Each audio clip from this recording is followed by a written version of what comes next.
real story of a gangster. यार ਨੂੰ ਪਤਲੀਏ ਨਾਰ ਸ਼ੂਟ ਦਾ ਆਰਡਰ ਹੋ ਗਿਆ ਨੀ। क्या गैंगस्टर कल्चर वाले जो इंडियन पंजाबी सॉन्ग्स हैं ये हमारी सोसाइटी में क्राइम को बढ़ाने का बाइस तो नहीं बनता? ਬਦਲੇ ਤੇ ਮੈਂ ਦੋ ਲੈਣਾ ਨੀ मैं डाकू। क्योंकि अगर बंदूक, दुश्मनी और गैंगस्टर जो स्वैग है ये एक महज एंटरटेनमेंट है तो फिर हर साल मरने वाला जो नौजवान है वो किसी और का बेटा क्यों होता है, वो किसी गाने का हीरो क्यों नहीं है? खब्बे पासे पट जो सुनहरे आला। आज हम किसी भी सिंगर पर कोई इल्जाम नहीं लगाएंगे और ना ही ये कहेंगे कि फलां गाने को बैन कर दिया जाए, बल्कि हमारा मकसद तो एक सवाल उठाना है। आप इंडियन स्टेट पंजाब का और पाकिस्तानी सूबा जो पंजाब है, इन दोनों का अगर पिछले कुछ सालों का रिकॉर्ड उठाकर देखेंगे तो आपको वाज़े तौर पर नजर आएगा गैंग वॉर्स जो है वो बढ़ी हैं, मर्डर्स की रेशो जो है वो बढ़ी है, असले की जो नुमाइश है वो बहुत ज्यादा हुई है, नौजवानों में असला कल्चर जो है वो बहुत ज्यादा देखने में आया है।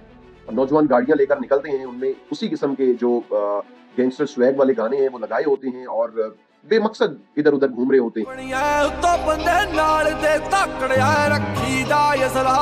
अब तो बाकायदा रियल गैंगस्टर्स के जो नाम है वो जो है वो गानों में यूज होते हैं, मतलब लॉरेंस बुशनोई और गोल्डी बरार। और ये जो नाम है गैंगस्टर्स के, रियल लाइफ गैंगस्टर्स के, ये सिर्फ गानों के लिरिक्स में या फिर रील्स के कैप्शंस में नहीं होते, बल्कि नौजवानों ने अपने सोशल मीडिया जो अकाउंट्स हैं उनकी बायोस में बाकायदा लिख रखे। अब ये कोई फिल्मी किरदार तो है नहीं कि जिनका कोई नुकसान नहीं होगा, ऐसा ये रियल लाइफ कैरेक्टर्स हैं, ये गैंगस्टर्स हैं बाकायदा, जिन पर कई पुलिस थानों में कितने ही मुकदमात दर्ज हैं। अब यहाँ एक सवाल पैदा होता है, बड़े संजीदा सवाल, कि अगर वाकयातन ये चीज इतनी खतरनाक है तो फिर नौजवान इससे इतना जो है वो मायूस क्यों हो रहे हैं, कि उनमें प्रमोट क्यों हो रही है? तो साइकोलॉजिस्ट कहते हैं कि कोई भी चीज जो बार बार ग्लैमराइज करके दिखाई जाए, मॉडर्नाइज करके दिखाई जाए, तो आहिस्ता आहिस्ता वो बिल्कुल नॉर्मल लगने लग जाती है। अब जब नौजवान देखता है कि बंदूक का मतलब ताकत है और दुश्मनदारी का मतलब जो है वो इज्जत है, खौफ का मतलब इज्जत है, तो उसका जहन जो है वो बड़ी एक खतरनाक जो है वो समरी पर, एक रिजल्ट पर पहुंचता है। अगर नाम कमाना है, इज्जत कमानी है, तो फिर कानून तो तोड़ना पड़ेगा, गैंगस्टर तो बनना पड़ेगा, लोगों में अपना खौफ तो बिठाना पड़ेगा,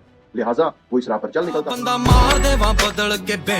अब मैं ये नहीं कहता कि गाने जो हैं वो डायरेक्टली यहाँ जुराइम पैदा करने का बाइस बन रहे हैं, लेकिन कम से कम ये बात तो आप भी तस्लीम करेंगे कि गाने जो हैं ये गैंगस्टर्स वाले के स्वैग वाले जो सॉन्ग्स हैं, ये कम से कम जुर्म को काबिल कबूल तो बना रहे हैं। अब एक 3-4 मिनट का गाना जिसमें 3 मिनट का स्वैग है, खूबसूरत लड़कियां हैं, असला है, असले की नुमाइश है, महंगी गाड़ियां हैं और पावर का एक पूरा इल्यूजन जो दिखाया जाता है, वो इल्यूजन तो 3-4 मिनट का है, वो खत्म हो जाएगा, गाना तो मतलब खत्म हो जाएगा। लेकिन अगर कोई उससे इन्फ्लुएंस होकर इस राह पर चल निकलता है तो क्या होगा? तो जुर्म होगा ऑब्वियसली, उसके नतीजे में जेल होगी या पुलिस मुकाबले में मारा जाएगा। अगर जेल हो जाती है तो भी जो घर वाले हैं घंटों कितार में खड़े रहकर बेइज्जत होकर पेशियों पे मिलने के लिए जाया करेंगे अपनी उस लाल से, और अगर पुलिस मुकाबले में मारा जाता है तो भी माँ बाप और उसके बाकी घर वाले जो है उनका बैन उम्र भर का शुरू हो जाएगा, बच्चे यतीम हो जाएंगे।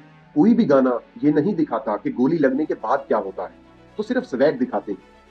मैं बताता हूँ कि जब गोली लगती है तो उसके नतीजे में क्या होता है। उसके नतीजे में सिर्फ जिसे गोली लगती है वो नहीं मरता, 2 खानदान तबाह होते हैं। मरने वाला आपको लगता है शायद अकेला मर जाता है, नहीं, उसके माँ, उसका बाप, जिन्होंने बड़ी मुश्किलों से उसे पाला होता है, जवान मौत जब उनके घर जाती है तो वो भी तिल तिल मरते हैं, पल पल मरते हैं। उसके भाई बहन जो उससे प्यार करते हैं, अगर उसकी शादी हो चुकी है तो उसकी बीवी जो बेवा हो गई, उसके बच्चे जो यतीम हो गए, उनका कौन वाली वारिस है?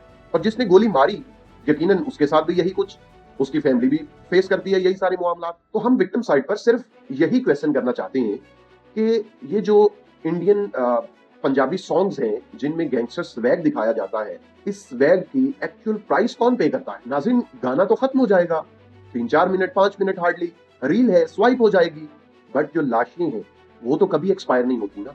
वो तो उम्र भर उनका बोझ जो अपने होते हैं वो अपने कंधों पर ढोते हैं, उनके दिलो दिमाग में ये बात नक्श हो जाती है। यहाँ सोचने की बात सिर्फ ये नहीं है कि ये गाने जो हैं ये जुराइम का बाइस बन रहे हैं, उन्हें प्रमोट कर रहे हैं, बल्कि सोचने की बात ये भी है कि हमने जुर्म को एंटरटेनमेंट बना लिया है।